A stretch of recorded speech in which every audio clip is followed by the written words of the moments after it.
Good people, sanibona. Ninjani niyaphila? Let's hope niyaphila bafethu. Nibingelela Mfoka Mkhonza. Nibingelela Mfoka Mkhonza. Thank you so much for being here, supporting my channel. Ngamukela onke ama-new subscribers to this channel ku YouTube. Na onke ama-new followers ku TikTok. Thank you so much. Ngicela bangasubscribe. Ngicela basubscribe baphinde bafollow na TikTok. Thank you so much. Ngibuka uGeneral Sibiya lapha kuMadlanga Commission uma ekhuluma ngendaba yakhe no Khethi Matlala ukuthi ngabe uKhethi Matlala vele wamthengela yini impala noma lenyamazana yobe kuphika nje lala ngesisu lokho ukuthi akulona iqiniso. Uyambona ukuthi wenza konke angakwenza la uGeneral Sibiya ukuthi ahambise inkulumo yakhe in harmony noma ngokuhambisana nalokho kwashiwo uKhethi Matlala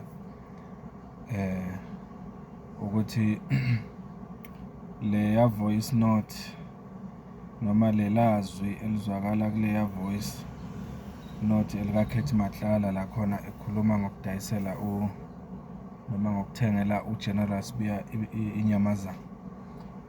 So mawungabheka uGeneral Sibiya la ngendlela engimbuka ngayo nje cishe kwindlela afakaza ngayo nje since iqala iCommission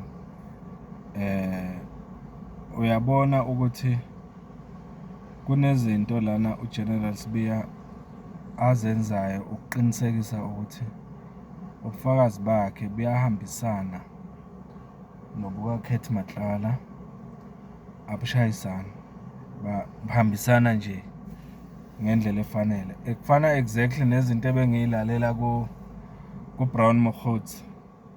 uBrown Mokgotsi mangabe umlalela kahle uma enikeza ubufakazi noma enza ama-interviews kuma channel wenza sure ukuthi uma ngabe ezokhuluma ngoKhethi Matlala akakhulumi noma kanjani, wenza sure ukuthi inkulumo yakhe ngandlela thile ihambisana nobufakazi bukaKhethi Matlala. Akuphambani mangabe kuphambana kakhulu nezinto ezafakazwa uKhethi Matlala. So ke mawungabheka mina nje ngisho manje ngithi mangibheka indlela abafakaza ngayo uBrown Mokgotsi no General Sibiya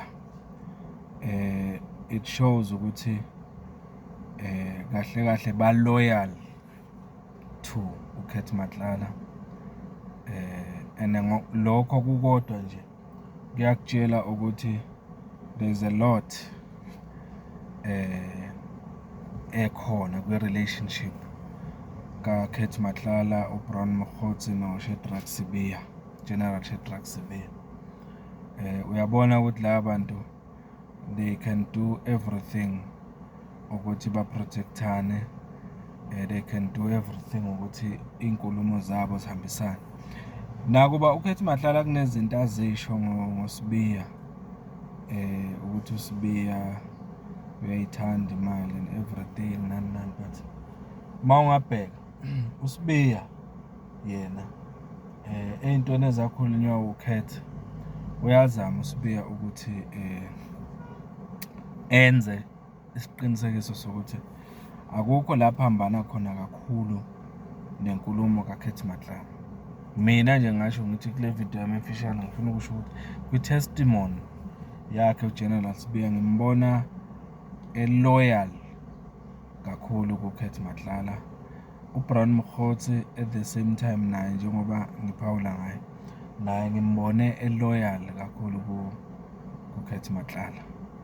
So ngaleyo ndlela leyo mina ngithi konke akukhulumayo uShedrack Sibiya noBrown Mokgotsi kuyabonisa ukuthi i-strong relationship abanayo noKhethi Matlala. Kufana